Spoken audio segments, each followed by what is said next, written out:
This is class 20 of my arithmetic course. Today we're going to be doing part 2 of operations with decimals. Now, in the last class we learned how to add, subtract, and multiply decimals. And today we're going to learn how to divide decimals.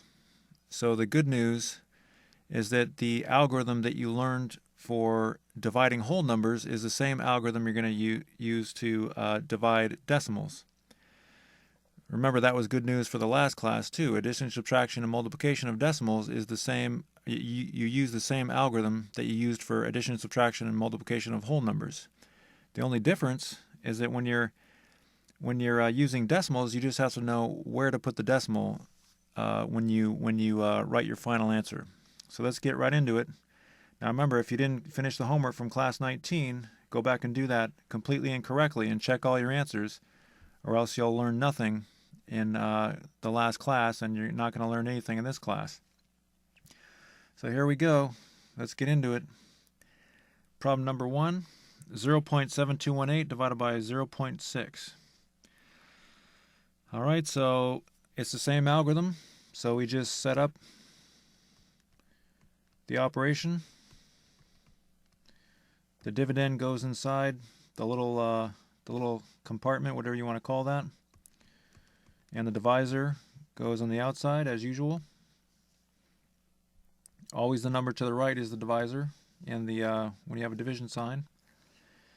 All right, so what we're going to do is we're just going to ignore the leading zeros for now, and we're going to ignore the decimals. So just pretend that it's 7,218 divided by 6. So how many times does 6 go into 7? It goes 1 time, and make sure the 1 is above the 7.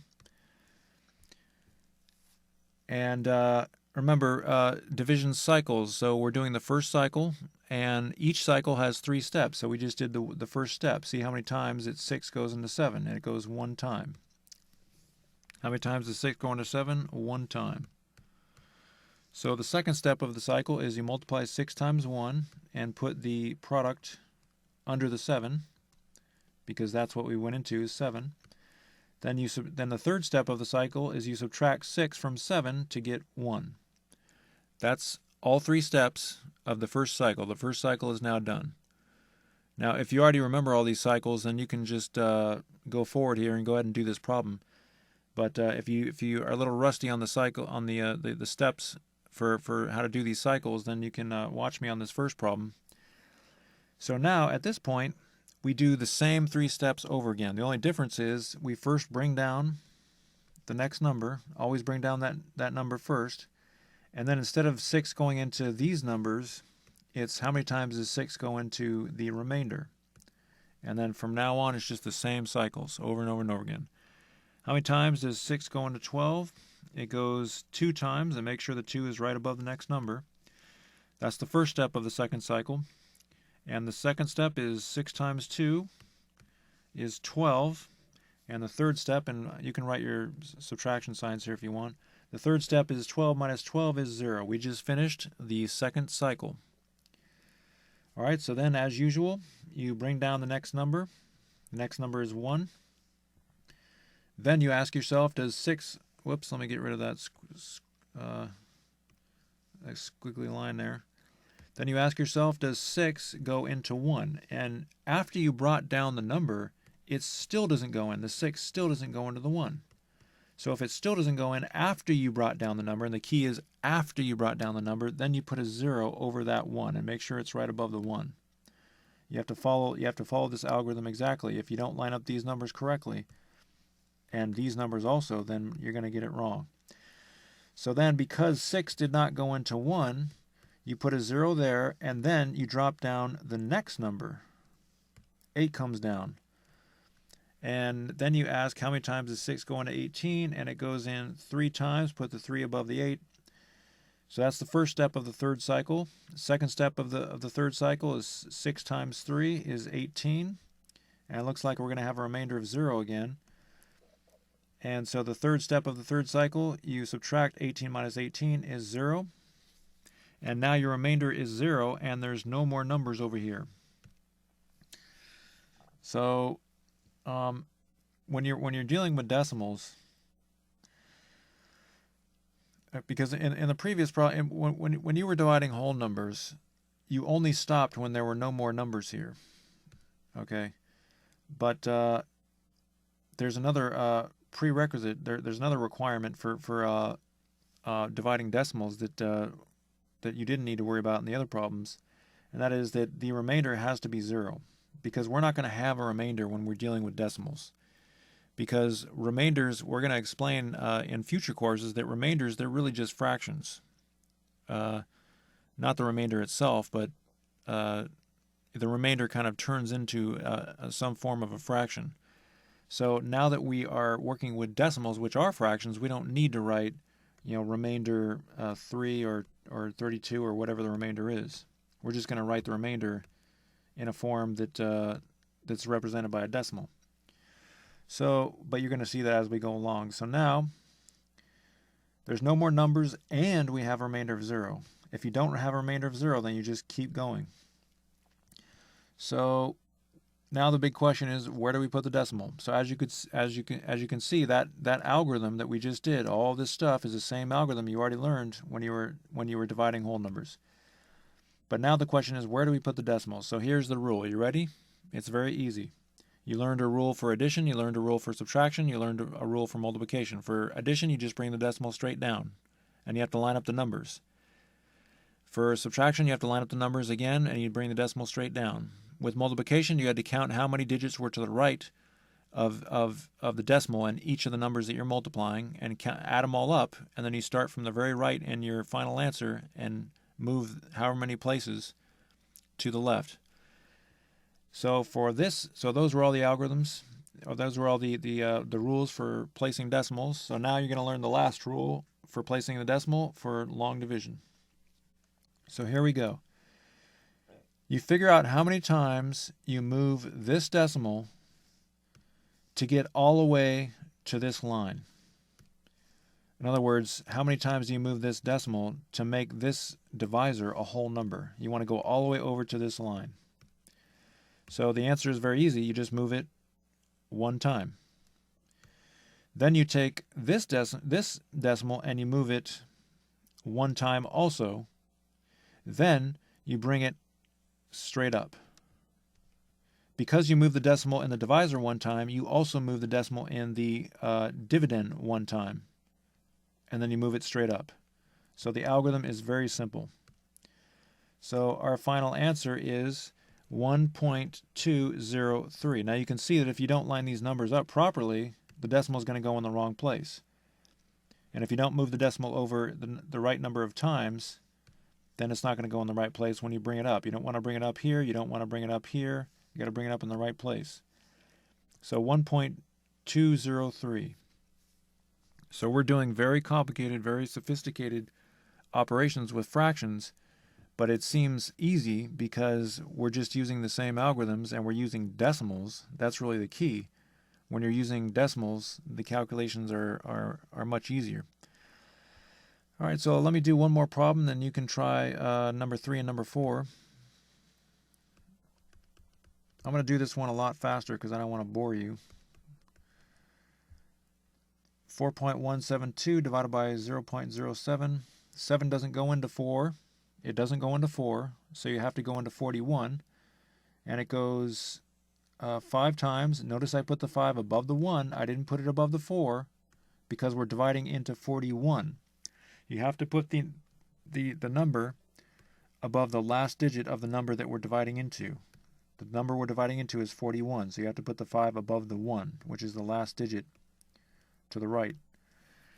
So 7 times 5 is 35. 41 minus 35 is 6. Bring down the next number. 7 goes into 67. 9 times. Be sure to put the 9 above the 7. 9 times 7 is 63. 67 minus 63 is 4. Bring down the 2. 7 into 42 goes 6 times. 7 times 6 is 42, and you can see we have a remainder of 0, and that means we're done. And we have no numbers left over here. All right, so now we have to figure out where to put the decimal. So the decimal, in order to move the decimal and the divisor all the way over to this line, we had to move it 2 places. 1, 2. So because you move the decimal 2 places in the divisor, you also move the decimal 2 places in the dividend. And then from that point, it goes straight up. And there you have it. 59.6. That's the answer, 59.6. All right. So that's it. That's pretty much what we're doing today. And there's going to be, as usual, there's going to be a lot of variations of problems. I'm making these problem sets very thorough for you to make sure that you have the algorithms down and you don't make any mistakes. So there's going to be a lot of variations, but it's pretty much the same algorithm that we used. So why don't you try number 3 and number 4, pause the video, and when you come back, we'll do them together. All right, we're back. 6.54 divided by 0.3.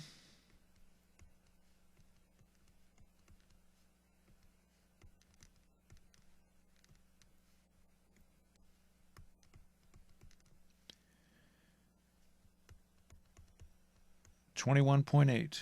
If you got 21.8, good job. Remember, you move it one place there, bring it straight up. In fact, maybe I should just keep that there. All right, next problem. 1 point blah, blah, blah.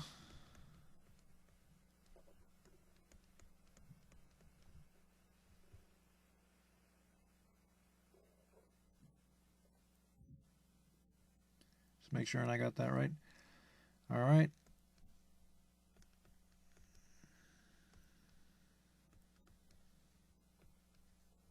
Make sure to line up all the numbers. All right, so you bring down the next number, which is 0, and you get 0. So after bringing down the next number, 5 still doesn't go in. So remember, you got to put a 0 there. That's a point where students make mistakes when they don't remember to put that 0 there. Because after you bring down the next number, 5 still doesn't go in, so you have to put a 0. Then you bring down the next number here. 5 goes into 5 one time. Remainder 0. And decimal 1, 2, 3 places to get to this line. And so it goes over 1, 2, 3 places and up, and you have 290.1. So if you got those answers, then good job. If you didn't get the right answers, that's okay. Just go back and see what you did wrong. And we're going on to the next problem. All right, so something different is going to happen in this problem. I don't know what exactly, because I can't remember, but something different is going to happen. Remember, there's a lot of different variations of problems here, because I want you to get a full spectrum of what you can expect with these decimals.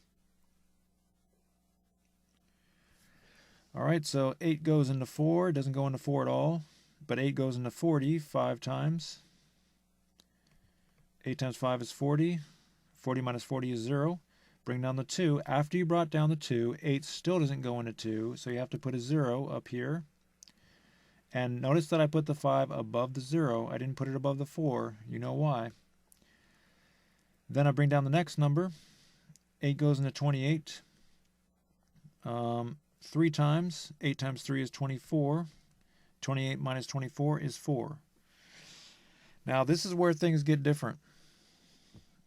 Normally what you would do in this type of problem, when you're dividing whole numbers, you have no more numbers over here, so you would stop and you would write remainder 4.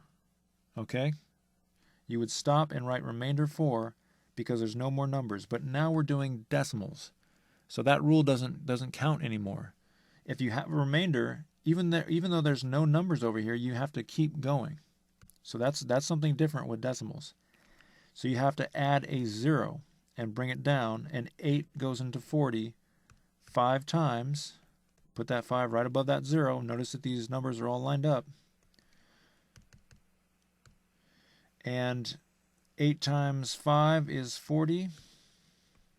40 minus 40 is 0. And now that there are no numbers here and we have a remainder of 0, we're done. So we have to move this decimal 1, 2 places over to get to that line. So 1, 2, and we bring the decimal straight up. But this is something else that's different that's happening right now. Notice that we have to put the decimal right here, but there's no number over here. So what we have to do is we have to put a placeholder. We have to put a 0. So our final answer is 0.05035. So again, it's the same algorithm, just a few minor differences. You have to know all these differences to be sure that you have this stuff mastered. All right, 190.75. Let me do one more of those before you try one yourself. 4 goes into, 4 does not go into 1, but it does go into 19. So it goes 4 times, and make sure that 4 is above the 9, not above the 1. 4 times 4 is 16. Subtract, you get 3. Bring down the 0. 4 times 7 is 28. Subtract, you get 2.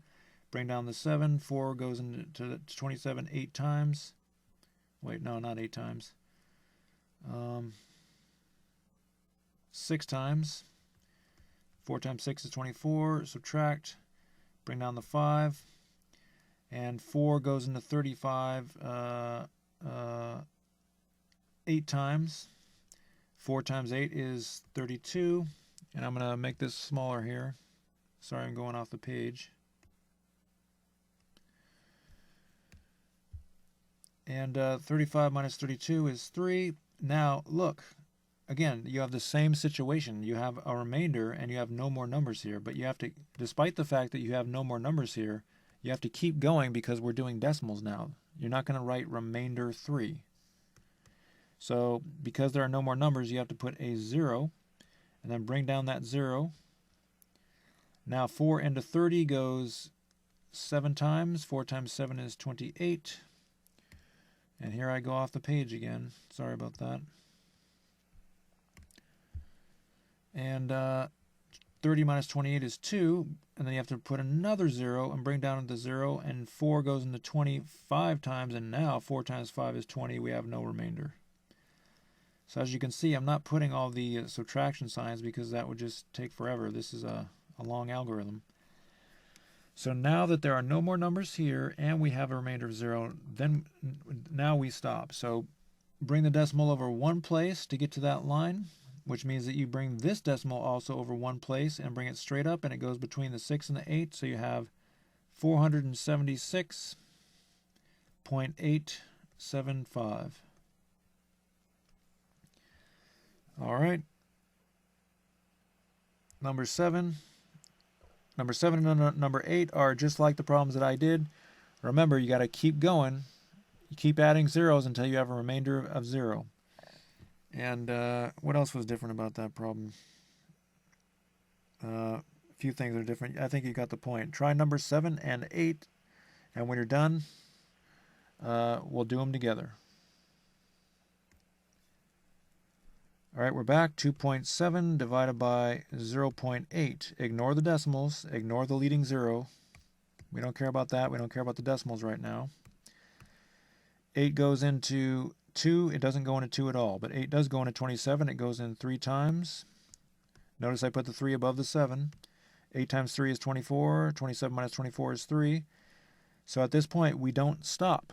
We keep going. We add a 0, bring it down. 8 goes into 30 3 times. 8 times 3 is 24. 30 minus 24 is 6. Bring down the 0. Again, we're not stopping until we have a remainder of 0 and no more numbers here. 8 goes into 60 7 times. 8 times 7 is 56.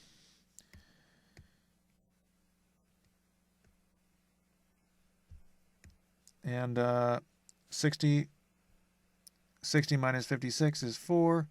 Bring down another 0, and finally 8 goes in exactly 5 times. 8 goes into 40 exactly 5 times, and we have remainder 0.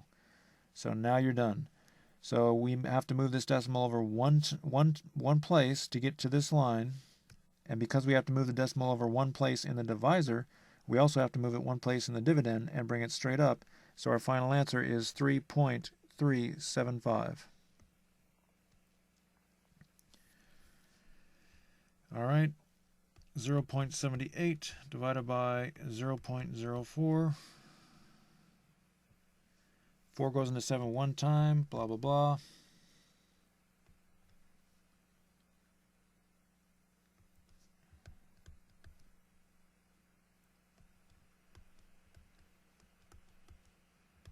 And we have a remainder of 0, so we're done.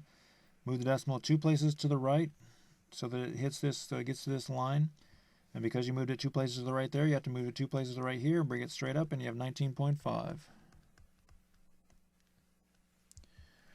All right, so number 9, something different is going to happen. Actually, the only difference with this problem that I can see immediately is that we have a whole number. We're dividing by a whole number.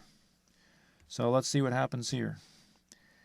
21.04 divided by a whole number. All right, now here's what's different about this problem. First of all, let's go ahead and do it. Again, we ignore the decimals. The difference is going to come at the very end when we try to figure out where to put the decimal in. So we ignore the decimals. 8 does not go into 2, but it does go into 21. 2 times 16. 5, bring down the 0. 6, 48. 2, bring down to 4. 3, 24, remainder 0. So we have remainder 0. We have no more numbers here, which means we're done. So now we just have to figure out where to put the decimal. So we look at the divisor and we see how many times we have to move the decimal over to get to this line. But we have a really big problem. The problem is we don't see a decimal. There's no decimal there. So where is it? Well, hopefully you learned in the last class, if you did the homework and if you watched class 19, hopefully you learned that whenever you have a whole number, the decimal is always right next to the number in the ones place, right there, right there. So the decimal is invisible when you have a whole number, but it is still there. It's just invisible. It's right there. So what that means, again, it's right here. You see that? So what that means is that you don't have to move the decimal over to get to this line. It's already there. So you just bring this decimal straight up. You don't have to move the decimal over. You move it straight up. Don't move it over at all. Just move it straight up. All right, so the answer is 2.63. So that was the only difference with this problem, is because you're dividing by a whole number, you don't have to move this decimal over. You just bring it straight up. All right, so let's try another one, and then you can try numbers 11 and 12 on your own. I'm going to go a lot faster with this one because I don't want to bore you.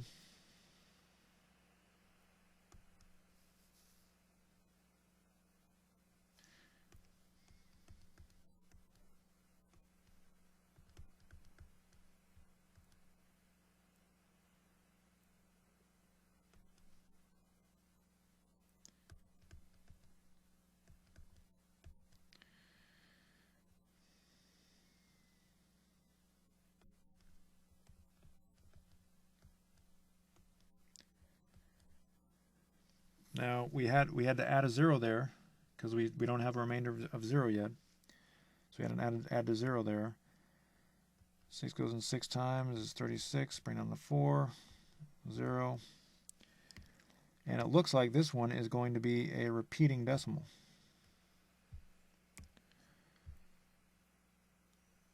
Add another 0 and you get 6 and you get 6 times. And it's just going to be a repeating decimal. It's just going to keep going on and on.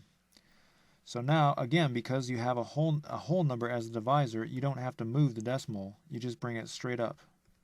So our answer is 126.86 bar.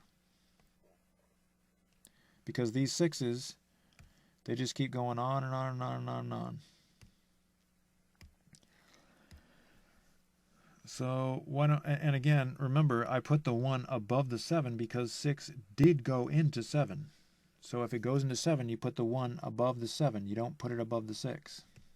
That's extremely important. If you miss these little things, these little nuances, then you're going to be in a lot of trouble, because you're going to get the wrong answer and you're going to have no clue why you got it wrong.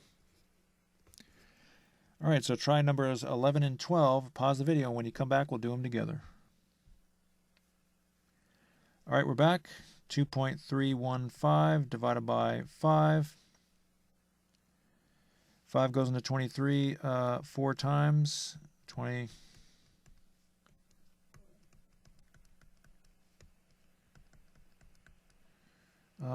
Decimal goes straight up, and put a little 0 in front so the decimal doesn't look like a speck of dirt. And you have 0.463. So if you got the right answer there, pat yourself on the back. If you didn't, that's okay. Just go back and figure out what you did wrong. Next problem, 92.5 divided by 3. Uh-oh. After I brought down the number, the divisor still didn't go in. So you have to put a 0. Remember, that's a point where a lot of students will make a mistake. Then bring down the next number. 3 into 25 goes 8 times. And you don't stop there. You got to add a 0 and keep going. Remember, with decimals, you got to keep going. And it looks like it's going to be a repeating decimal. So these 3's are just going to keep going on and on and on. So because this is the whole divisor is a whole number, you bring the decimal straight up, and our final answer is 30.83 bar.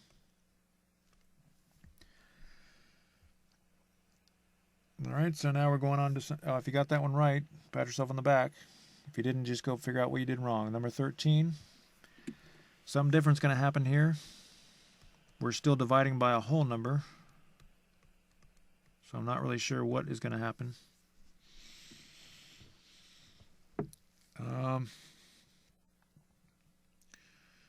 4 does not go into 3, but it does go into 36. It goes in 9 times. 4 times 9 is 36. 36 minus 36 is 0. Bring down the 1. After you bring down the 1, 4 still doesn't go into the 1, so you got to put a 0 up there. Then bring down a 0. 4 goes into 10.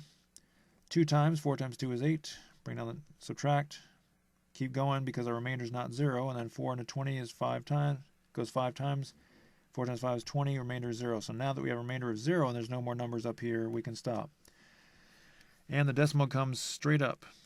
So the difference with this problem is that now we have a bunch of blank spaces here. We had one blank space before. Now we have a bunch of blank spaces. I guess we already had a version of this problem.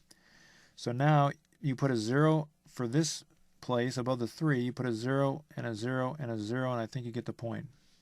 You can put that leading 0 if you want. So we brought the decimal up here, which means we had to put a lot of zeros. And how many zeros do you write? Well, you write however many zeros there are digits in the dividend. Just put them right above. All right, so our final answer is 0.000009025. So we had to put all those zeros because our number is really, really small. You're taking a small number and then you're dividing it into 4 parts, which means that the number is going to be even smaller. 1, 2, 3, 4, 9025. Just double checking my answer on that. It looks right. So again, we don't have to move this decimal over at all because we have a whole number. All right, next one. 0. You know what? Why don't you go ahead and try? Let's see here. Why don't you go ahead and try the next 3 problems, 14 through 16, and pause the video. And when you're done, we'll do them together. All right, we're back. Let's set these problems up.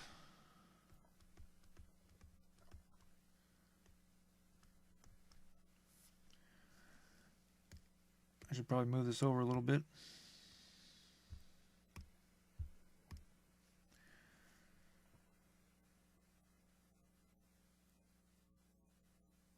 Just double checking that I have the problem written down properly. If you don't have it written down properly, you're just wasting your time. All right, so it goes in 9 times. 63, 6,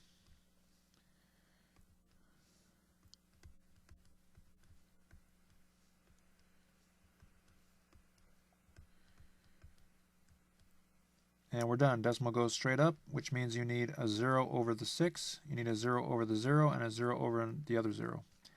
Final answer is 0.0009907.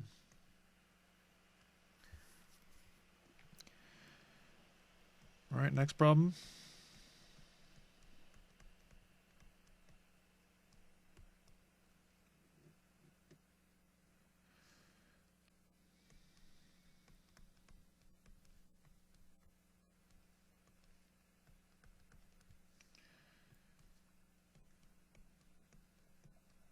So now we had 5 zeros.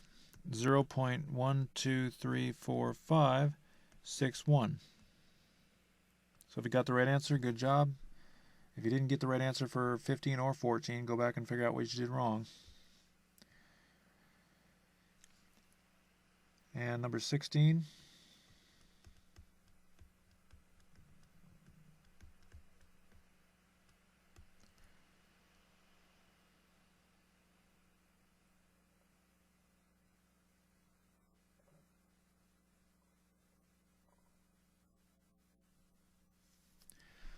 All right, so 8 does go into 8. It goes in one time. Bring down the 7. 8 doesn't go into 7, so you put a 0. Bring down the 2. 8 goes into 72 9 times. 8 times 9 is 72. And bring the decimal straight up. And you have 1, 2, 3, 4 zeros. So our final answer is 0.1234109. And there you go.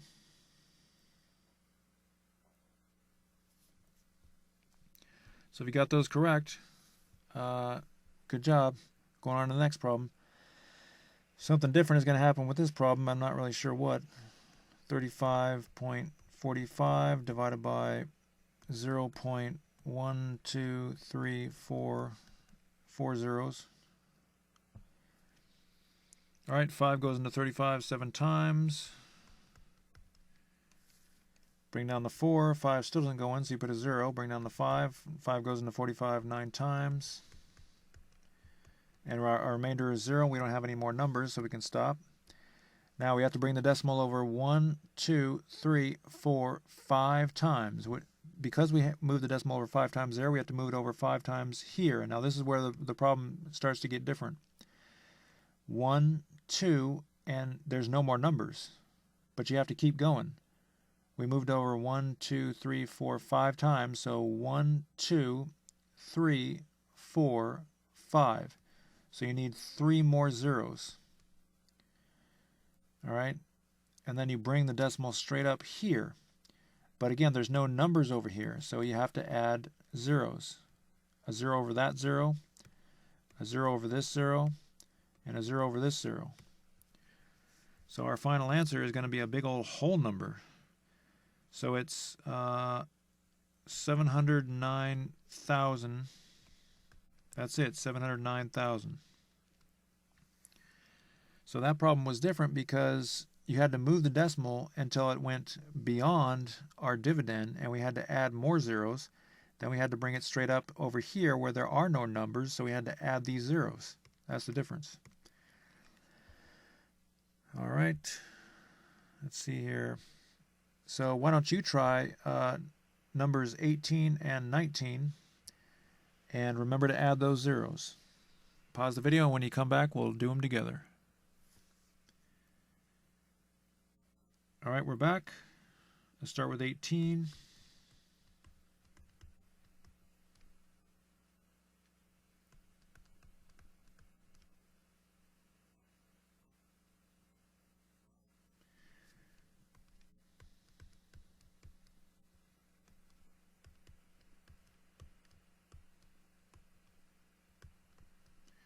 Even though the remainder is 0, we still have numbers here, so we have to bring that down. 3 goes into 8 2 times. 2 times 3 is 6. Whoops.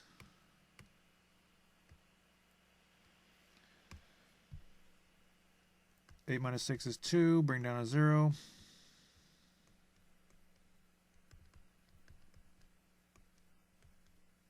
It looks like it's just going to repeat It's going to keep doing 6s and 6s and more 6s.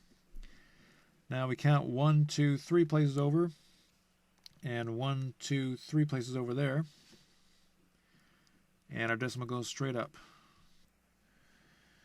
And our final answer is going to be 168,266, but keep in mind that it's a repeating decimal. You see all this? It repeats. It just keeps going on and on and on. So we can't forget to write 0.6 bar, because these 6s, they just keep going on, so on and so forth. So 168,266.6 bar.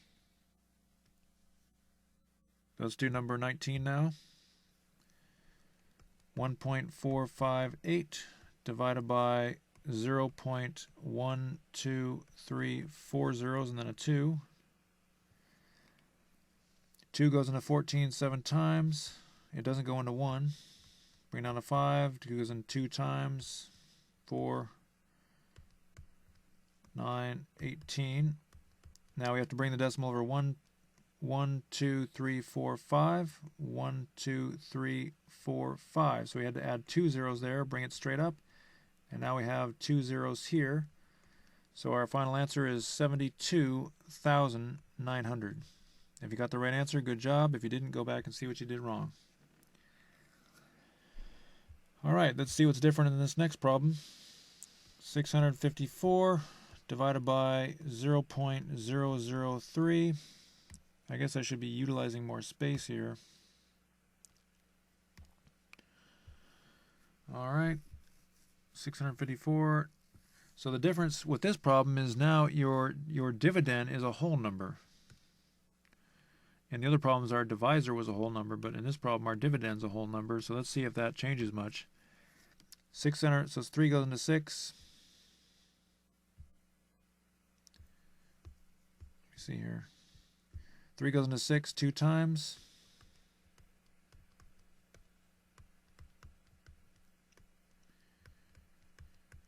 And move the decimal over 1, 2, 3 places. But now, because our dividend is a whole number, there is no decimal in the dividend. Where is it? A lot of students will just be absolutely clueless. They'll say, well, the decimal's nowhere, and they'll try to guess. They'll say, eeny, miny, how do you say that? Eeny, miny, mo, catch a tiger by the toe. I haven't said that since I was like 8 years old. And then there. Or there, they'll just guess. Where does it go? Where does it go? They'll just guess. Well, I don't want my students guessing. Whenever you have a whole number, the decimal is always to the right of the number in the ones place. Right there. Whoops. Right there. So you counted 3 places over. 1, 2, 3. So you count 3 places over and you have to add 3 zeros. Goes straight up. And you have 3 zeros here, here, and here. So our final answer is 218,000. All right, so the only difference is that our decimal in the dividend is invisible, so we have to add it right there, right next to the ones place. So why don't you try? Let's see here. Why don't you try 21 and 22? Looks like things got messed up. I'm going to have to fix this. There's still some glitches in the old production of these videos.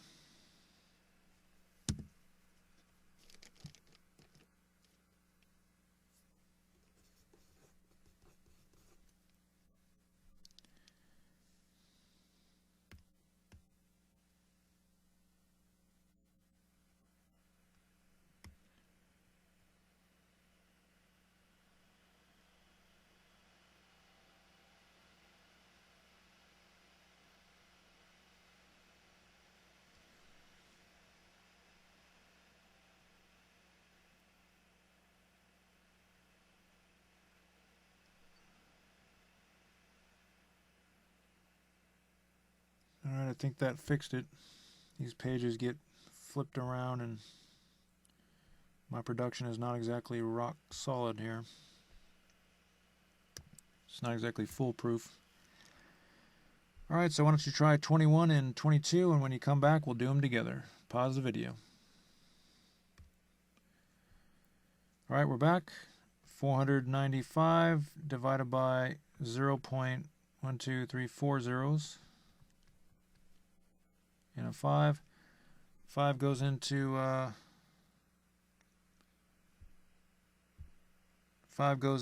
4. Doesn't go into 4 at all. 5 goes into 49. 9 times.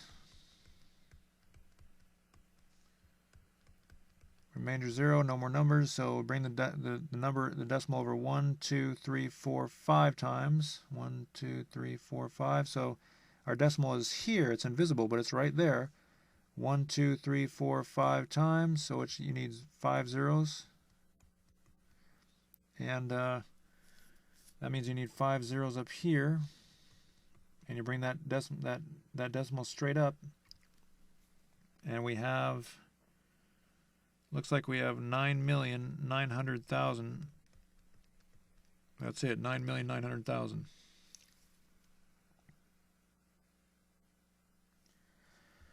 All right, if you did well on that problem, pat yourself on the back. We're going on to the next problem.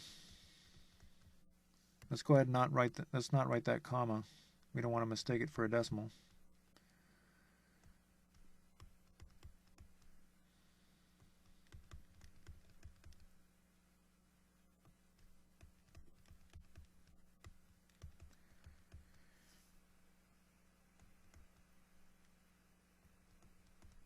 $24,300.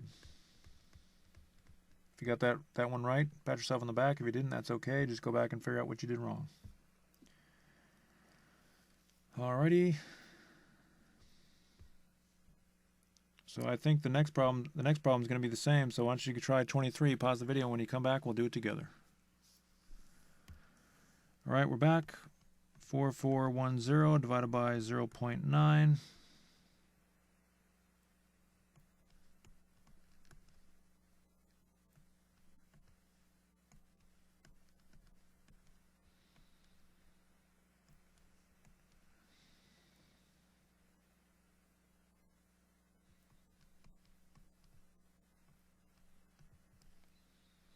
$4,900.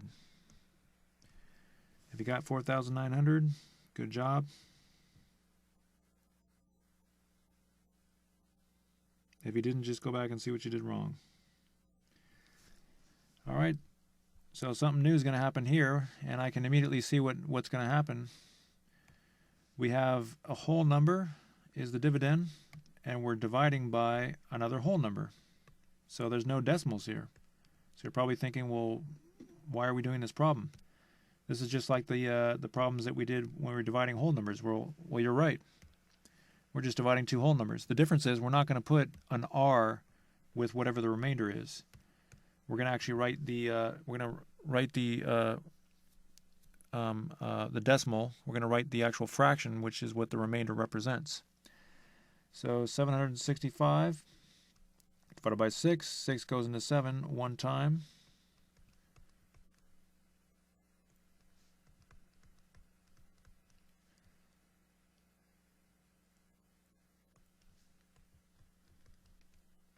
So at that point, if we were dividing whole numbers in the previous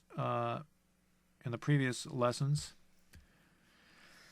then we would just we would stop there and we would say remainder 3. But now that we know how to work with decimals, we're not going to stop there. We're going to add a 0 and make sure to put your decimal there because that's where it is. Bring down the 0, and now 6 goes into 30 5 times. 6 times 5 is 30, and now we have a remainder of 0. And just bring the decimal straight up. Goes right there. Final answer is 127.5. Now, why does the decimal go straight up? Because the decimal is here. It's right there. Because 6 is a whole number. So we don't have to move it over to get it to this line. So we don't have to move this decimal either. We just bring it straight up. Number 25. We have the same situation. So why don't you try numbers 25 through 27, And remember, don't stop until you have a remainder of 0 and there's no more numbers to go. And then remember, the decimal in these two numbers, the decimal is here for the divisor and here for the dividend. Try these numbers, and when you come back, we'll do them together. All right, we're back. Go and set up the problem. Goes in 3.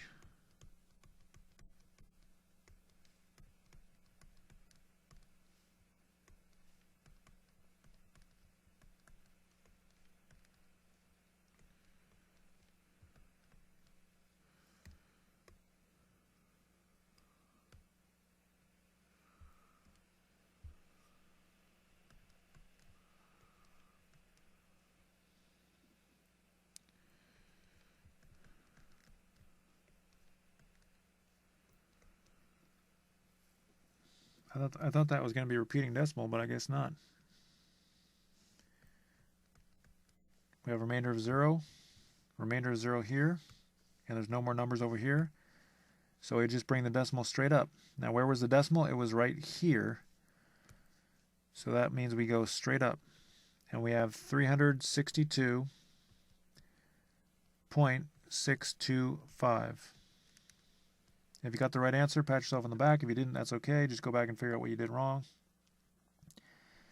Next problem. Again, we're dividing two whole numbers, but instead of writing a remainder, we're writing a decimal. Instead of writing a remainder, we're writing the 0.625.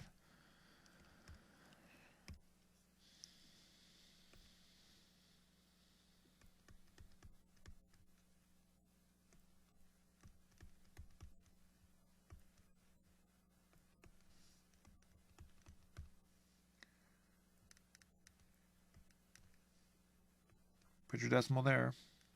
5 goes into 10 2 times, exactly. And bring the decimal straight up. And we have 185.2.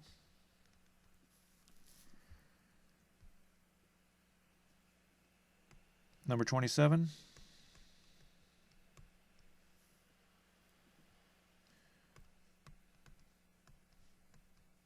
Oh, you got to put a 0 there. Oh, you got to put another 0 there. And goes in, let's see, 7 times. There's no more numbers here, but you don't stop until you have a remainder of 0. So add another 0. Be sure to put your decimal there. Bring down the 0. 4 into 20 goes 5 times. And now, because the divisor is a whole number and there's no decimal to move over, there's no, well, there is a decimal, but it's already next to the line.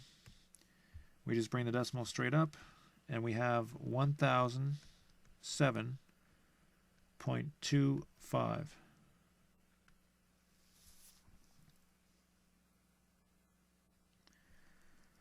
All right, so number 28 is a slightly different problem. I think the only reason 28 is going to be different is because I think we're going to have a repeating decimal. So let's just try it, see what happens.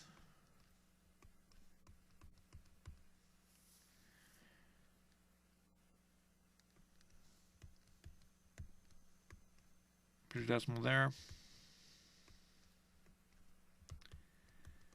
Looks like you're just going to get 2 over and over again as a remainder. So bring the decimal straight up, and we have 33.6 bar.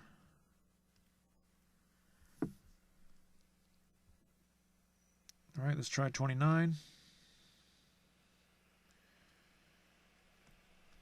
Actually, yeah, so that was the only difference for 28, is that we had a repeating decimal, it looks like. So why don't you try numbers 29 and 30, and when you come back, we'll do them together.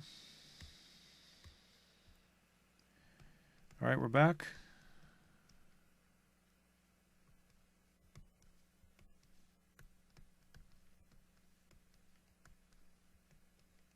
Whoa, this one was weird. We have to keep adding zeros. I should line up those zeros properly, though.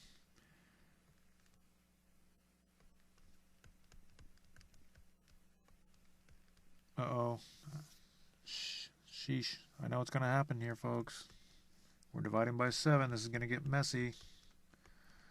It's going to be a repeating decimal, and it's going to just keep going on and on. Now I feel bad that I gave you this problem to do on your own. Sorry about that.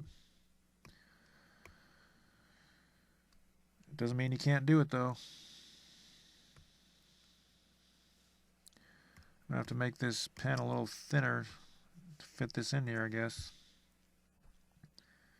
Whoops.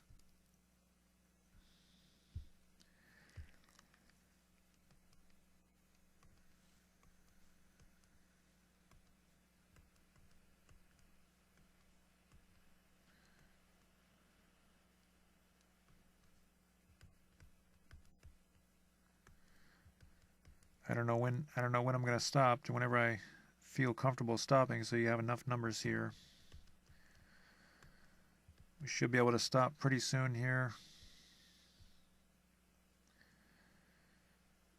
8 times 56, 4. You don't necessarily have to go this long, just long enough to where you get the pattern. And don't worry, I'll make this smaller. Hopefully you can still see that. Bring down a 0. And I think we can see the pattern here. So you bring the decimal straight up, goes right there, and we have 600. Well, let me write the answer in bold. 600.857142, and then it starts repeating again. So you have 857.142, and then you have 857.142, and then 857.142, and then 857.142, and so on and so forth. So you just put a bar over all that stuff. And there you go. So that was a hard one. I feel guilty for giving you that one, even though you're perfectly capable of doing it. All right, next problem.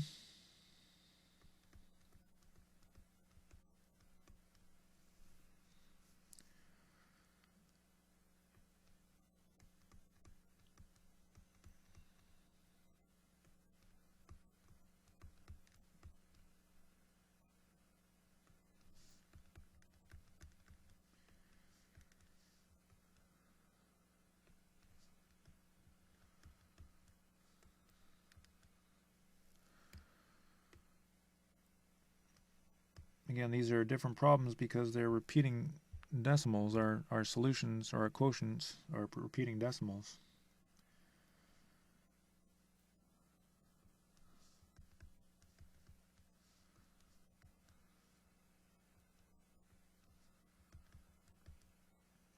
All right, looks like it's just going to keep repeating at that point. That one was a weird one.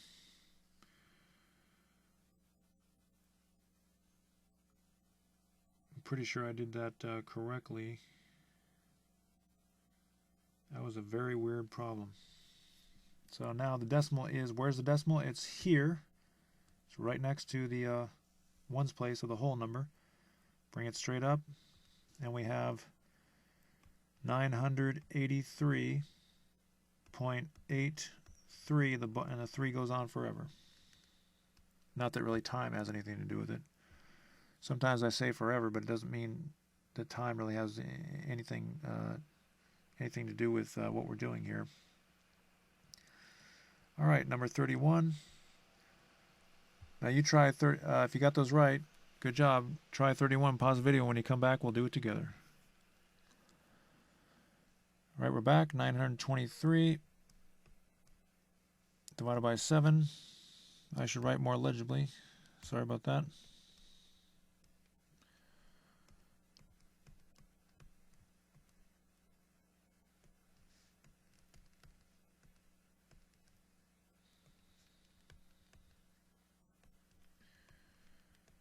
Oh no, not one of these problems again.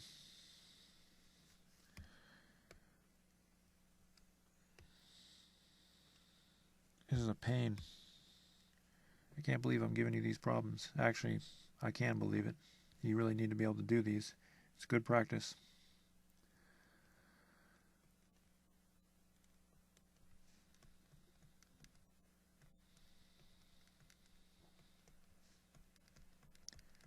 Good practice with your long division algorithm.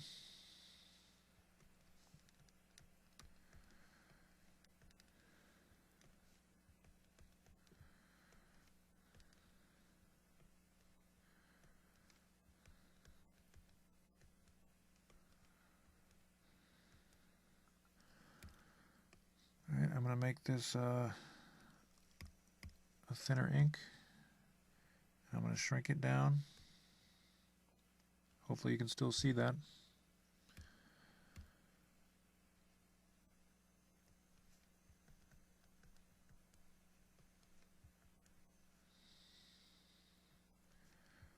Again, you just need to do this enough times to where you can see the pattern.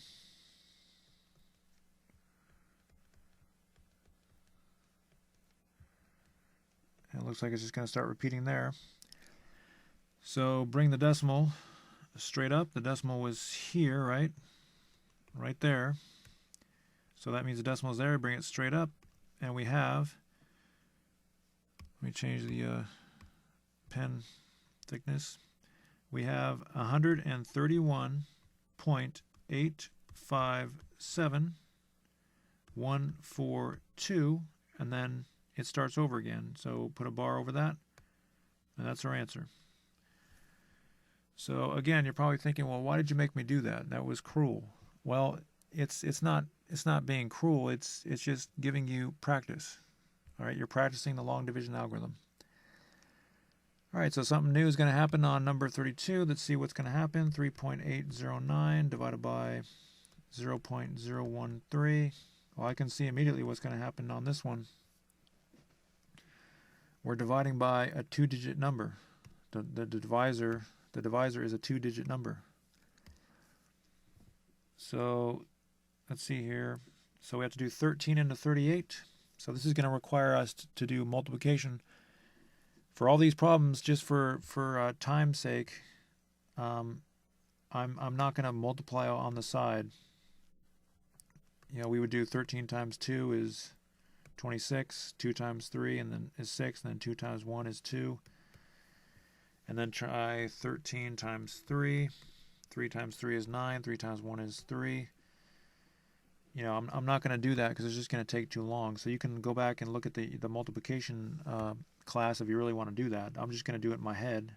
Goes into 38 two times, which is 26. Again, we just don't have time. 13, and bring down the 0, 13 into 120.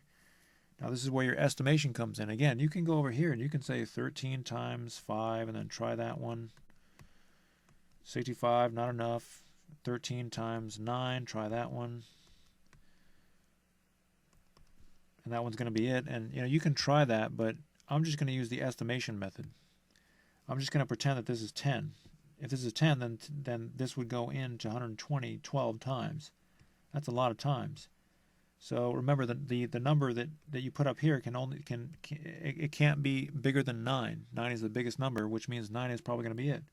So everything that I just did is estimation. I'm just estimating. I'm using logic. So you put the 9 above here, and 9 times 13 was 90 plus 27 is 117. I just did it over there, so I should remember it. 120 minus 117 is 3. Now this is something else that you need to know. Again, remember subtraction? We can't subtract 7 from 0, so we had to borrow. We had to borrow from the 2, and it becomes 1. And then give that 1 to the 0, it becomes 10. 10 minus 7 is 3. 1 minus 1 is 0. 1 minus 1 is 0. You can do it that way, but it's a lot faster and a lot easier just to say, what is 120 minus 117, and do it in your head. You're perfectly capable of doing that in your head.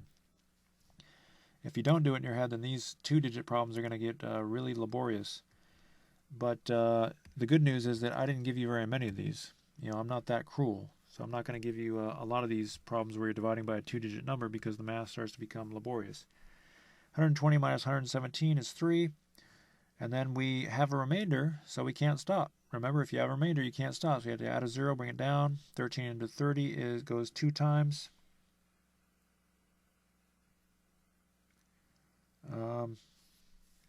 Let's see here. I feel like I missed something. Oh, yeah. Yeah, I didn't bring down the 9. My instincts were telling me that I missed something here. You got to bring down that 9 first. Get rid of that 2.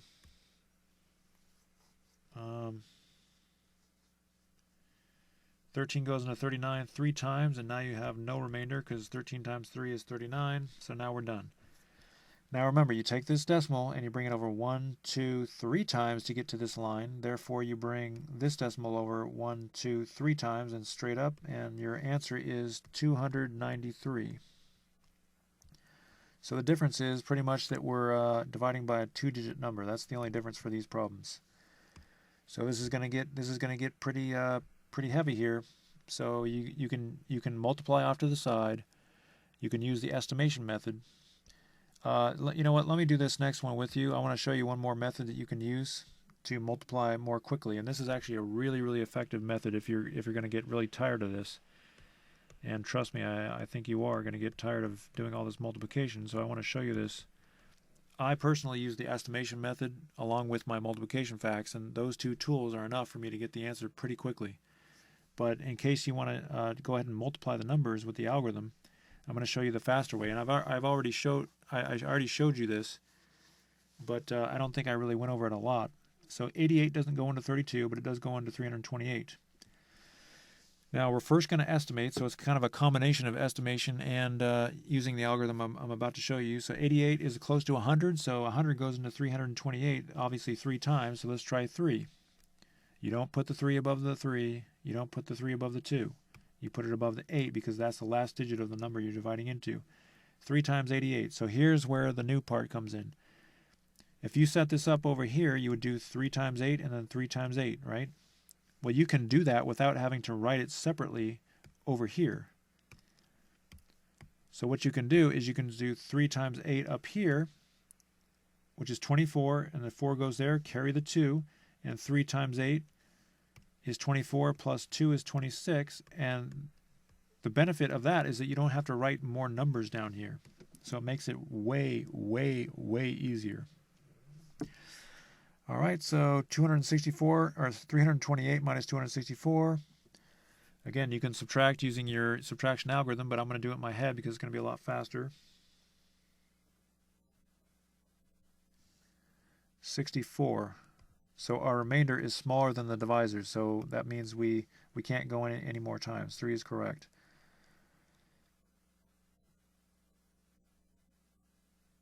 All right, now bring down the 2. 88 into 642. I'm going to round 88 off to 100. And remember, we're just forgetting this decimal. We don't care about that right now. So I round this off to 100. 100 goes into 642, obviously 6 times. It's possible that it might be 7 times, but I'm going to try 6. 6 times 8 is 48. Get rid of that 2 so it doesn't confuse us. 48. 6 times 8 is 48, plus 4 is 52. And let's see what our remainder is going to be. If our remainder is bigger than the divisor, that means we didn't do it correctly. We have to go in 7 times, not 6 times. So subtract these and you get 114, I believe. And as you can see, the number is way too big. The remainder is bigger than the divisor, so that means we have to go in more than 6 times. All right. So let's try going in, get rid of that 6. Let's try going in 7 times. And again, 7 times 8 is 56. Put your 6, carry the 5. 7 times 8 is 56, plus 5 is 61. And it looks like that's going to work. Subtract 616 from 642. And you get 26. All right. Then you bring down the 4. 88 into 264. Now, we caught a break here. We caught a break. We know that 8 times 3 is 264.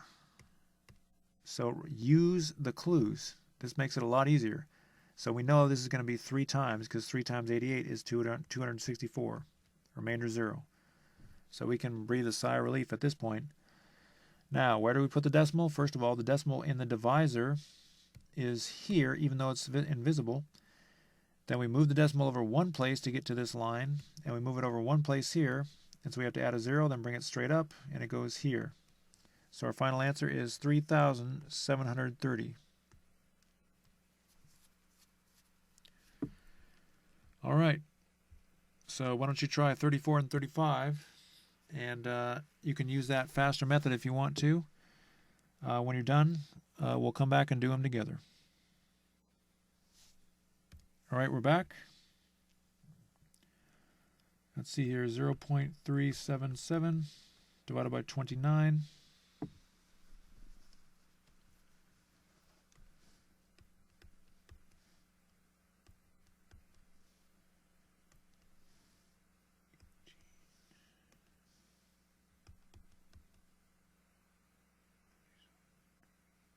Oh, whoops.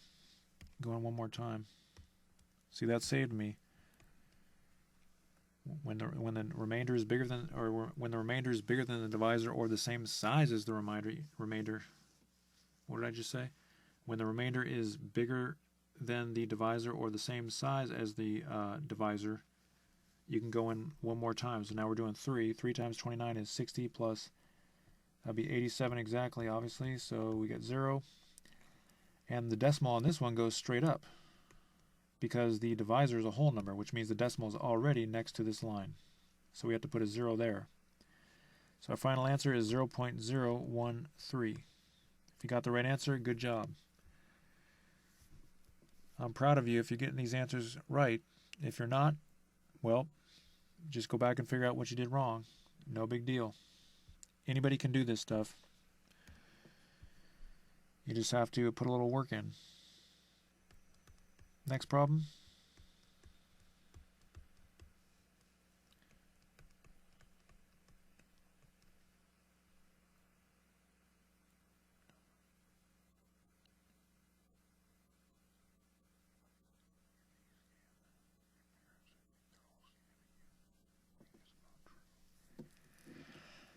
All right, 52 goes in one time.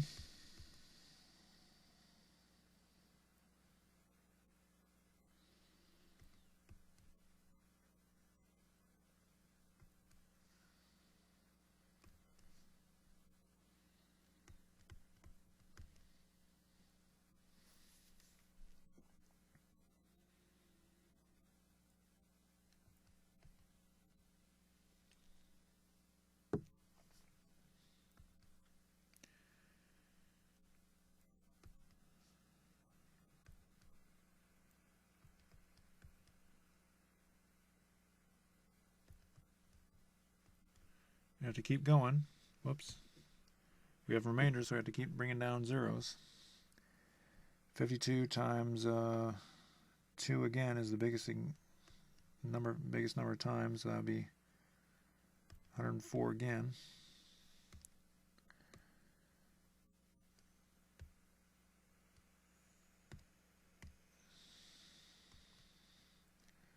$26.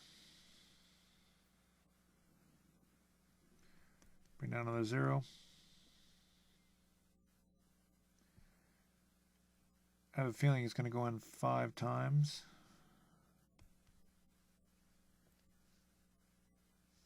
And it went exactly 5 times. Remainder 0. So the decimal in our divisor is here. So we have to move it 1, 2, 3 places to get to this line. So we have to move this decimal 1, 2, 3 places, and it goes straight up right there. Final answer is 0.14225. These are some really involved problems here, so if you're doing these correctly, that means you're really putting in the effort here, and you're getting things done. Remember, when we're done with this class, we're going straight to pre-algebra. No stops. All right, 36. Something different is going to happen with 36. I don't know what. 0.05 divided by 80. I'll do this one, and then you can do the next one. 80 goes in, 80 doesn't go into a one-digit number, so that this is kind of a weird problem because, again, you have a two-digit number trying to divide into a five-digit number, or a one-digit number. So you can't do this. You can't do 80 into 5. So what do? Well, you add a 0. But 80 still doesn't go into 50, so you add another 0. And that's the difference with this problem. So now you do 80 into 500, and that goes 8 times 8 is 664, so that would be 640. Let's try 6 times 8 would be 48, so that would be 480. So it looks like it's going to be 6. So you put the 6 not here, not there, not there, not here. You put it there. 6 times 80 is 480. Subtract, and you get 20. Because we have a remainder, we just have to keep going, so you bring down a 0. 8 goes into 200, I think, 2 times, which would be 160. Bring down 20 minus 160 is 40. Bring down another 0 because you still have a remainder. 80 goes into 400. Should be 5 times. 80 times 5 is 400. Remainder 0. The decimal is here, right there, so it's already next to the line, even though it was invisible. We know it's there, so we don't move the decimal. We just bring it straight up, and you have 0, 0, 0 decimal, so on and so forth. 0.000625. All right, so that problem was different because you had to add all these zeros. All right, number 37. So just add all those zeros. Go ahead and do 37 through 39, and when you come back, we'll do them together. All right, we're back. Whoops. 7 divided by 6.3. 63 doesn't go into 7, so you add a 0. Be sure to write your decimal there so we don't forget it. Remember, the decimal in 7 is there. All right, 63 goes in 1 time. Bring down a 0, 1 time. Bring down a 0, 1 time. I think you can see what's going on here. Bring the decimal, we have to bring the decimal over one place, bring it straight up, so we have 1.1 bar. These ones go on forever. 0.3 divided by 4.5. 45 doesn't go into 3, so we have to add a 0. 45 still doesn't go into 30, so we have to add another 0. 45 times, let's see, I'm going to say 7. No, it's not 7. It's going to be 6. The 6 goes above the last 0. 6 times 45. Well, 6 times 5 is 30. 6 times 4 is 24. Plus 3 is 27. 240 plus 30. That looks right. 300 minus 270 is 30. Bring down a 0. Looks like this might be a repeating decimal. 45 goes into 300, of course, 6 times. We just did that. 270. Yep, it's just going to be a repeating decimal. Move the decimal over one place, up, put your 0. So we have 0.06 bar. If you got that one right, good job. 0.04 divided by 50. 50 doesn't go into 4, so you have to add a 0. 50 still doesn't go into 40, so you have to add another 0. 50 into 400 goes 1, 2, 3, 4, 5, 6, 7, 8. Exactly 8 times. 8 times 50 is 400. And again, if you're a little slow with this multiplication, that's okay. You're just getting started with this stuff, so don't worry about it. Remainder 0. This is a whole number, so the decimal is already next to the line because the decimal is already always one place to the right of the to the ones place. All right, so bring the decimal straight up, and you've got 0, 0, 0. You have to add those zeros. So we have 0.0008, and that's our final answer. And there we go. So we're doing good here. We're about 3/4 of the way through. In fact, we're probably more than 3/4 of the way through all this stuff. We're probably about 9/10 of the way through all this class. So we just have one more variation of problem before we do word problems, and we're going to do about 4 word problems. It's not going to be that big of a deal, so keep hanging on here. So now we have 7 divided by 8, and we want to figure out how many times 8 goes into 7. And you're going to see why this is a slightly different problem. Well, it's pretty much the same problem. We have 2 whole numbers, so our decimal goes here on the 8 and here on the 7. But we can just ignore the decimals for now. 8 does not go into 7, so you have to add a 0. 8 goes into 70 8 times. 8 times 8 is 64. 70 minus 64 is 6. Bringing it down to 0 because we still have a remainder. 8 goes into 7 times. 8 times 7 is 56. 60 minus 56 is 4. Bring down to 0. 8 times 5 is 40. Bring the decimal is already right next to the line, so bring the decimal up, and you have 0.875. Right, now, the reason that I brought this particular type of problem up is because if you have a fraction 7 over 8 and you change it to a decimal, you get that. Isn't that exactly what we did? We took 7 and divided by 8. So the key point that I want to get across here is, for now on, this fraction line can be considered division. Whenever you see a fraction line, it's considered to be division for the reasons that we just went over. If you divide 7 by 8, you get the decimal form. So for now on, understand that fraction means division. You're going to see more of that. Probably not so much in this class, but whenever you want to divide, whenever you want to change a fraction to a decimal, just remember this fraction line means division. So you divide 7 by 8. All right. So why don't you try numbers 41 and 42, and when you come back, we'll do them together. All right, we're back. 1 divided by 4. 4 doesn't go into 1. Add a decimal and a 0. Again, we use the same algorithm that we used before. We just put the decimal there.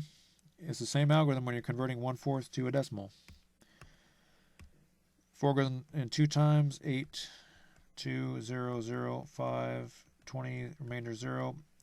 Our divisor, the decimal is already next to the line, so we bring the decimal straight up, and you have 0.25. Again, this is the same algorithm it used to change 1/4 into 0.25. 1/4 into 0.25. All right, 3 divided by 5.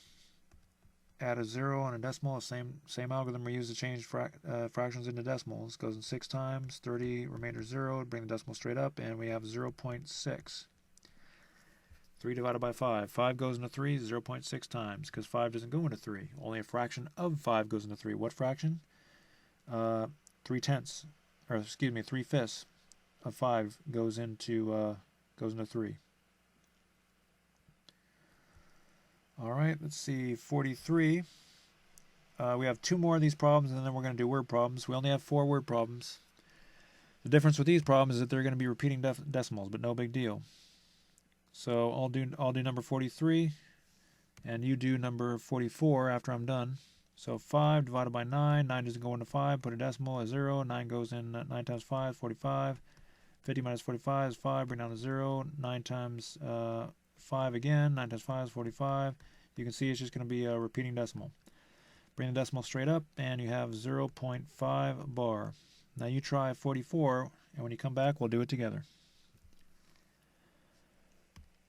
All right, so we have 2 divided by 3. 3 doesn't go into 2. Add a 0 and a decimal. 3 times 6 is 18. 20 minus 18 is 2. Bring down to 0. As you can see, it's just going to be a repeating decimal, on and on. So bring this decimal straight up, and you have 0.6 bar, rectangle. Remember, rectangle all your answers, and there you go. So that's the last variation of the problems. That's why these classes take a while to do, because I'm giving you every single variation of every problem, and that's just what a responsible teacher does. I'm trying to give you enough problems to where you can completely master this material. Not just master some of it, master all of it. All right, number 45. You know these are going to be division problems, these word problems. So we don't really have to spend a lot of time figuring out how to determine whether or not it's a division problem. But we might do that at least once or twice just so you can remember how to do it. If these problems are mixed with multiplication problems, then how do you know? Is it multiplication or division? It's very difficult to determine when you have decimals. If a turtle crawls 0.03 miles per hour for 0.744 miles, for how much time was he crawling? All right, so even though we know this is going to be a division problem, there's one thing that we don't know. We don't know if we're supposed to do 0.03 divided by 0.744, or do we do 0.744 divided by 0.03? We don't know which one. So you can use the factor label method where you label miles per hour. Remember that? Or whatever you want to do. But just to get this first one done quickly, I'm going to do the faster method. So the faster method is to pretend that this, I'm going to do a different color there. I just like these other colors better. Let's pretend that 0.03, let's pretend that that is an easier number. Let's say that that's 10 miles miles per hour. You don't have to write the full name. Miles per hour, 10 miles per hour. And let's pretend that this number over here is 5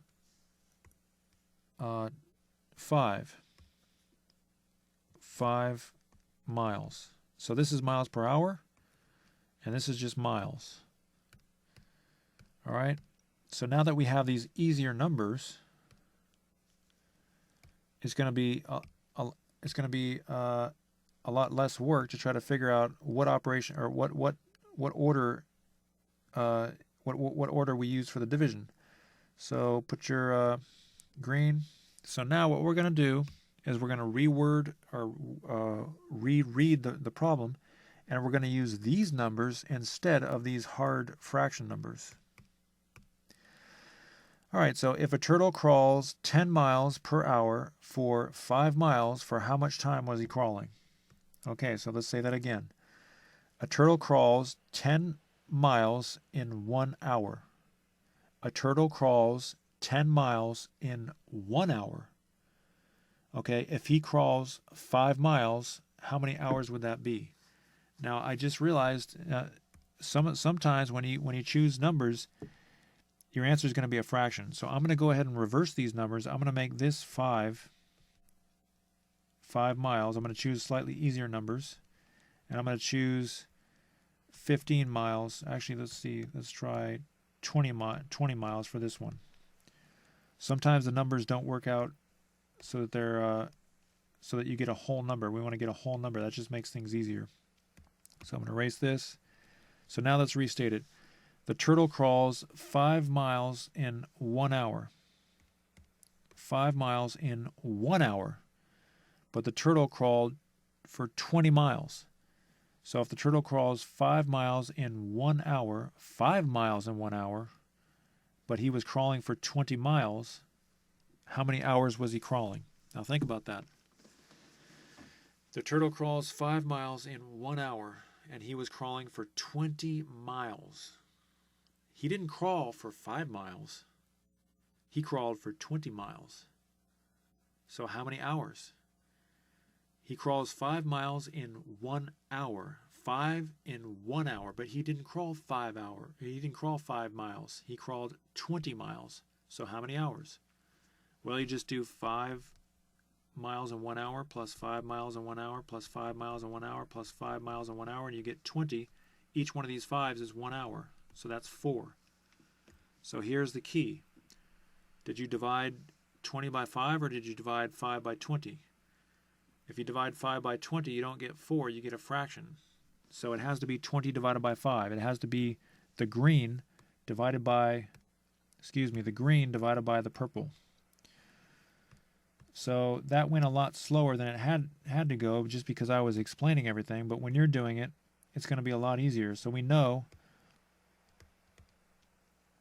trying to get rid of that highlighter, I guess I don't really have to. So you know that we have to take this number, the green, and divide it by the purple.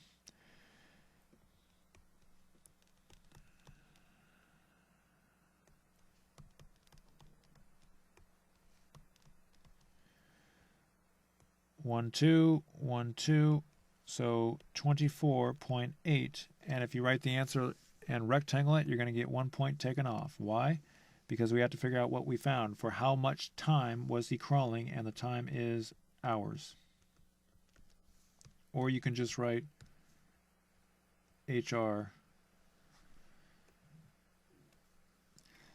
24.8 hours. All right. So again, if you just try to guess which order the division is, then you're going to have a 50% chance of getting the problem wrong. So we don't want that.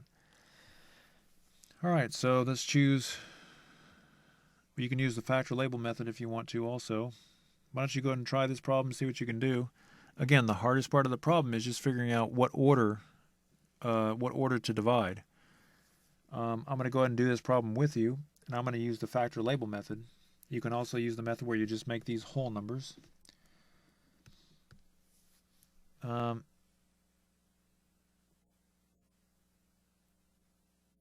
Actually, you know what? I'm just going to use the whole number method again. So let's make this. Let's make that 10 minutes per kilometer. And let's make this 20 minutes. Actually, I'm going to, just to demonstrate something, I'm going to reverse these. I'm going to make this 10 on the bottom. I'm going to do it a slightly harder way, just because I want to demonstrate why I flipped those numbers around the last time.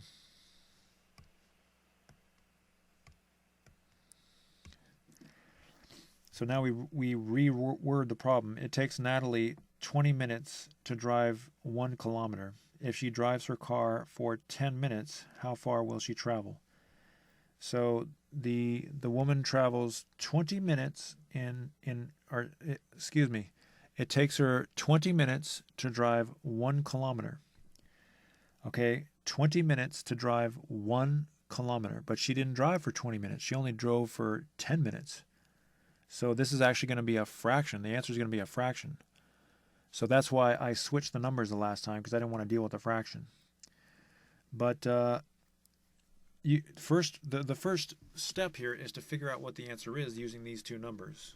So again, if you have the answer already, then just go ahead and fast forward the tape here. But just for those students who are not quite seeing it, think about this. 20 minutes. It takes her 20 minutes to drive 1 kilometer, but she wasn't driving for 20 minutes. She was only driving for 10 minutes. So what fraction of a kilometer did she move? Did she travel? 20 minutes for 1 kilometer, but she drove for 10 minutes. So that would be only half the time, which means it's half of 1 kilometer, because this is 20 minutes in 1 kilometer. So 10 minutes is half the time, so that would be not 1 kilometer, but 1/2 of a kilometer. So you see how that works? So the answer is 1/2. We know the answer is 1/2. But here's the big key. How did we figure that out? What operation did we use? Did we do 20 divided by 10? Or did we do 10 divided by 20? Well, 20 divided by 10, is 2. So that can't be it. It has to be 10 divided by 2. Or, 10 divided by 20. So this number divided by this number. The blue divided by the yellow. The blue divided by the yellow. Keep that in our minds. The blue divided by the yellow. As I erase this. The blue divided by the yellow. So let's do it.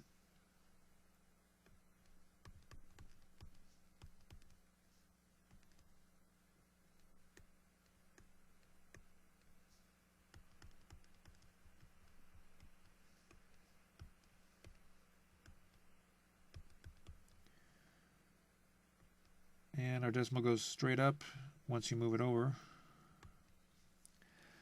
So 880.1. And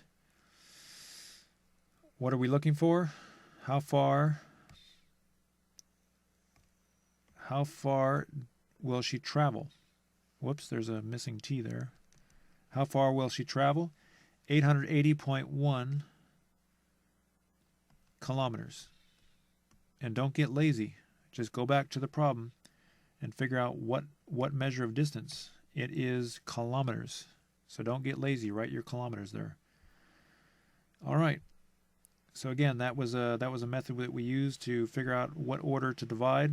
So why don't you go ahead and try 47, and you can pause the video or we can just do it together, but I'd like you to try some of these word problems here. Again, we need to figure out, do we divide 0.89 grams per cubic centimeter by 4.717 grams, or do we divide 4.717 grams by 0.89 grams per cubic centimeter, whatever.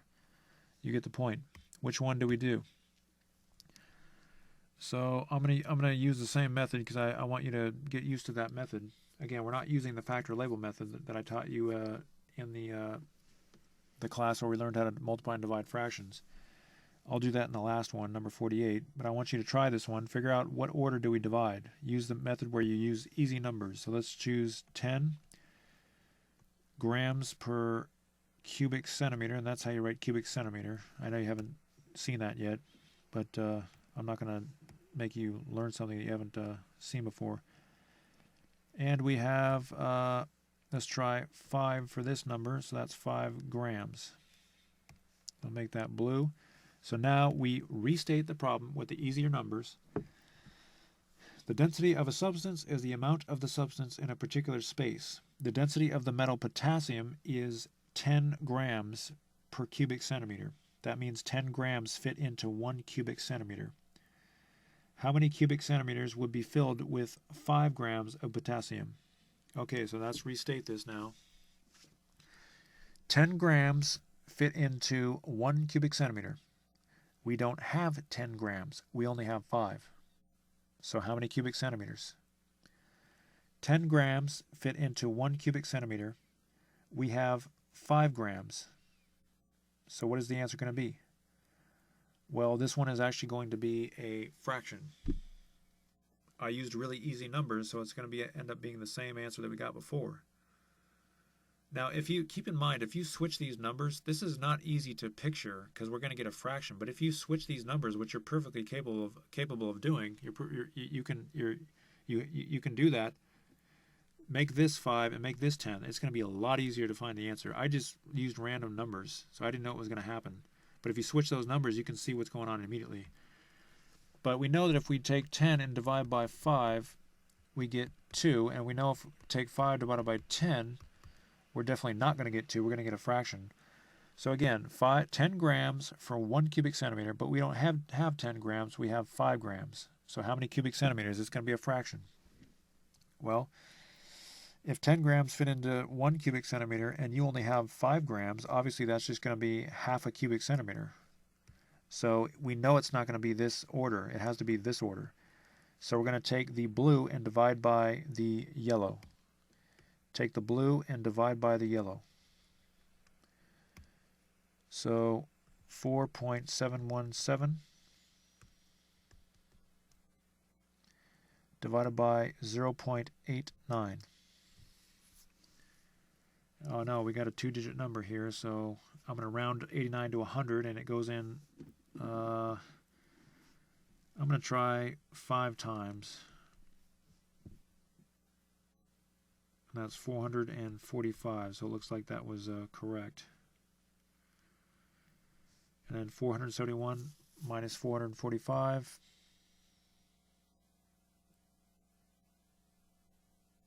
Looks like it's 26. Bring down the 7. Let's see, it goes in 1, 2. I'm going to say 2 times.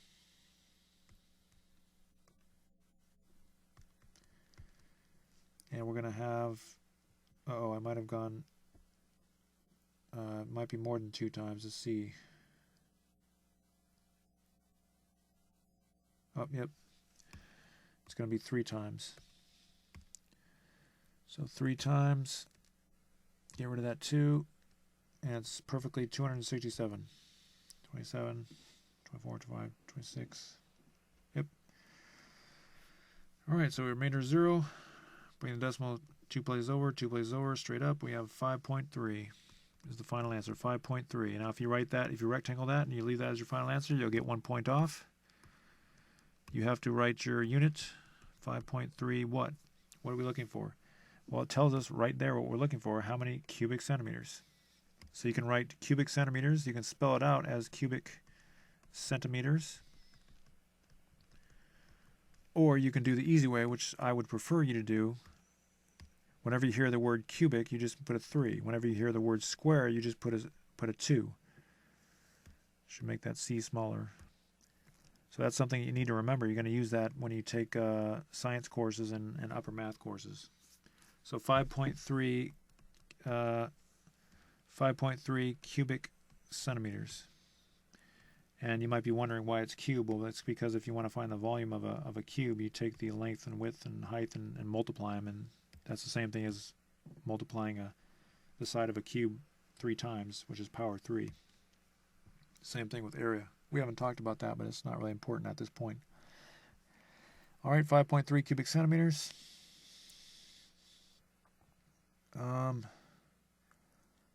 And we have one more problem. So on the last problem, I'm not going to use that method where I use easy numbers. I'm going to use the factor label method because that's what we were using before.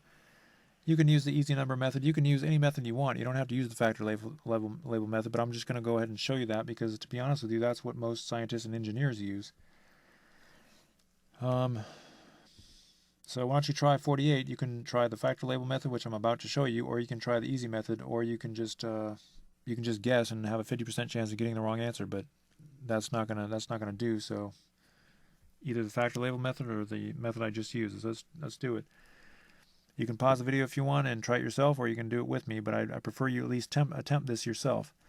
A chemist makes 34 kilograms of product for every 1 kilogram of reactant. Product is just if you do a chemical reaction and you make a new compound, the new compound is called a product. So that it doesn't mean multiplication.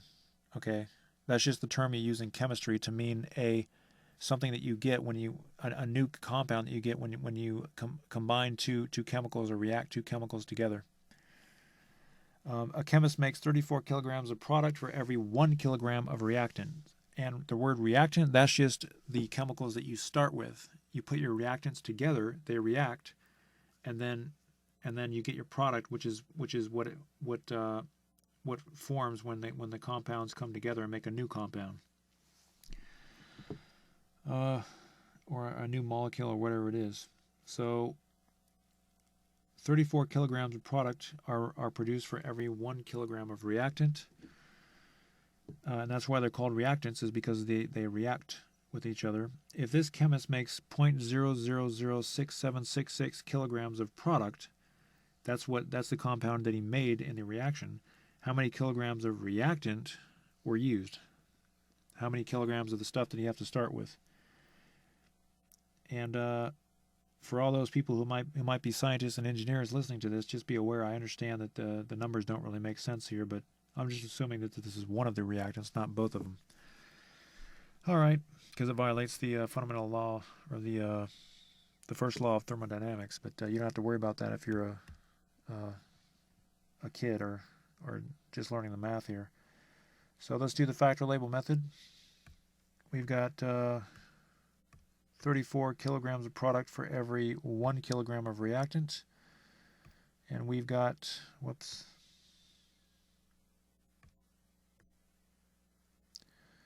and we've got 0. Blah blah blah kilograms of product. All right, so let's try 34 divided by 0.006766, and 34 kilograms of product for every 1 kilogram of reactant. So that is product over reactant. That's the green, divided by product. And we just say product is over 1. And then, now if you don't remember the algorithm for dividing fractions, that's okay. We're going to go over it now. You change the division sign to multiplication, and you flip the divisor so it becomes 1 over product. And this part is the purple. Oops.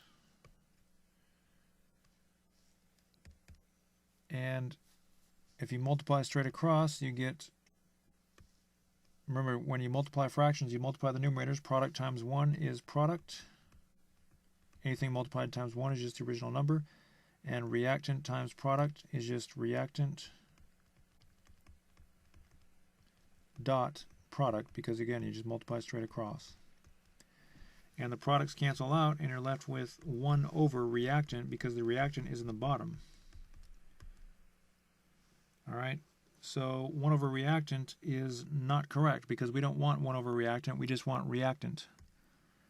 So I'm going to go ahead and lasso this stuff, move it over. So that was not correct. So we know it's got to be 0.00066766 divided by 34 instead of 34 divided by 0.006766. All right, but I'm just going to show you that the factor labeling is going to work for that order. So 0.00066766 divided by 34, and that is product. So we're just doing it in a different order. Product divided by product over reactant. And product is over 1. So again, we used the division of fractions algorithm. Change that to multiplication.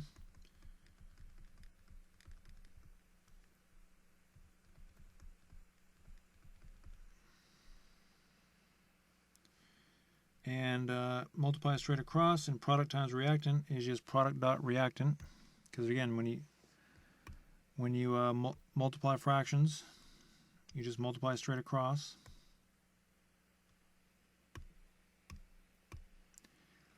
So we got product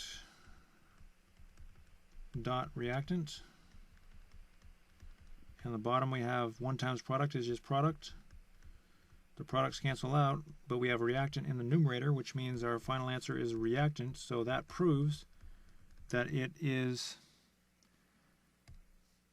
this number divided by this number instead of the other way around. We don't want 1 over reactant. Instead, we want just reactant, because we're looking for kilograms of reactant. So that was the hard part. Now all we have to do is actually do the math. The hard part was just figuring out what to do. So now we can move that over. Now we know what to do. So we divide 0.0006766 by 34. Goes in 1 time.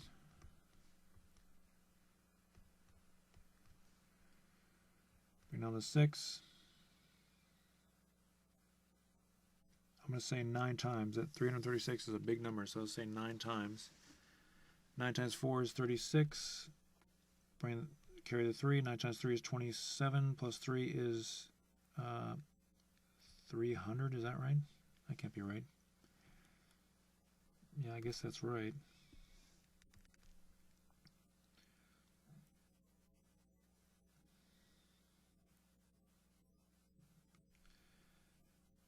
Yep, I guess that's right. 336 minus 306 is 30. Bring down the 6. You have another 306. So it goes in, let's see, goes in exactly 9 times. So 9 times 34 is 306. So I guess that's it. That wasn't too bad. And bring up the decimal. We don't move it because the decimal is already next to the line. And then you write your zeros over the 6, over the first 0, second 0, third 0.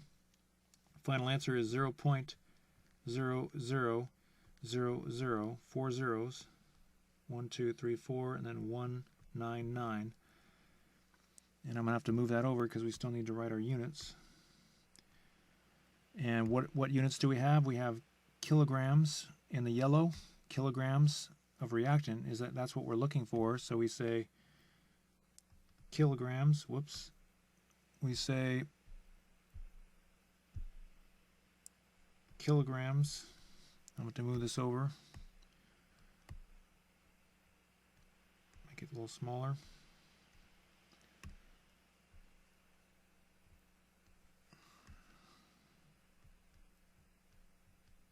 Sorry, I'm trying to write legibly here. Kilograms reactant. kg stands for kilograms. All right, so that's it. That's it for class 20. This is. All right, so here's your homework. Now, remember, I give you between 15 and 30 homework problems after every class. I'm only giving you 15. I'm giving you the absolute minimum number of problems, because these are division problems, and they typically take longer than multiplication problems or addition or subtraction problems. So I'm only giving you 15 problems. And remember, with these word problems, you can see there's a lot of word problems. In fact, most of the homework is word problems. You have to make the numbers, you have to turn the numbers into easy whole numbers and then figure out which order to divide. And that's going to tell you if you divide A by B or B by A. So that's class 20, and in class 21, I think we're going to be going into percents. So remember to do all the homework completely and correctly, and check all your answers. If you don't get the right answer, that means you got to go back and do it correctly. Until you get the right answer and you're absolutely sure that you know how to do each and every problem correctly, you're not done with the homework. So get all that homework done completely and correctly, and I'll see you in class 21.